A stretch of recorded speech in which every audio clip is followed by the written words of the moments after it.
We have seen horrific reports of a U.S. missile hitting a girls' school in Iran.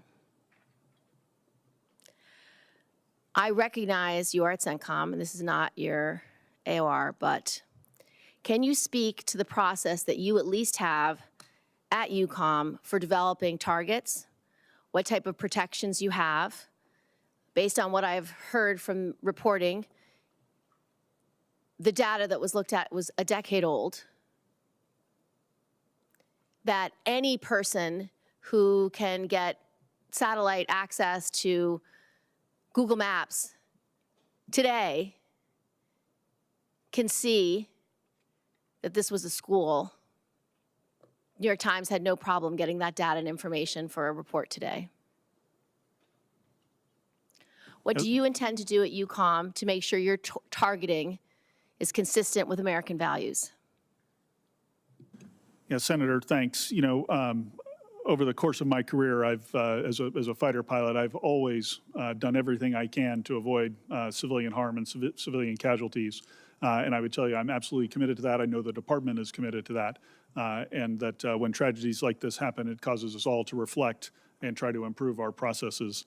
I've been involved in the targeting process, both at the tactical and the operational levels throughout my career. And I would tell you, we do have a number of safeguards in the system. You know, every single time that at the tactical level I was going to release a weapon on a target, I was personally making an assessment as to whether there was any chance of civilian harm. And if there was that proportional to the military necessity of striking the target? At the operational level, both from my time in U.S. Central Command previously and then now at U.S. European Command, I can assure you that we have robust standards that we go through and look to see and update the imagery and update our understanding of the target and refresh the intelligence on a recurring basis to determine the chances of civilian harm and to address any collateral concerns that might be there. So you just know I'm absolutely committed to trying to mitigate that risk.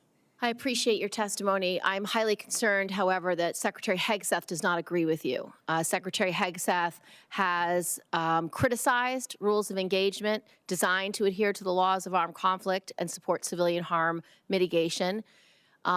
Secretary Hegseth has also cut the Civilian Protection Center of Excellence by about 90%.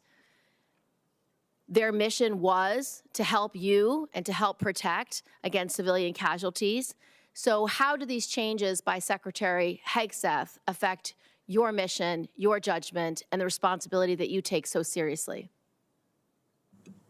Senator, they have not affected my ability to prevent civilian harm in any way. It's embedded in the targeting process. It's embedded in the culture of U.S. European Command, and I would say in the culture of the U.S. military to try to avoid that civilian harm. So we're continuing to do the things that we have always done to comply with the law of armed conflict and ensure that we mitigate that risk. Can you guess how we could have gotten this wrong in Iran? I'm sorry, ma'am? Can you guess how we could have gotten this wrong in Iran and targeted a children's school? Ma'am, I would hesitate to speculate with any incident like this. There's, you know, I would just say there's usually a chain of errors and mistakes that happen similar to an aviation accident or some other transportation accident. And I would say we just need to let the investigation play out and find all those factors.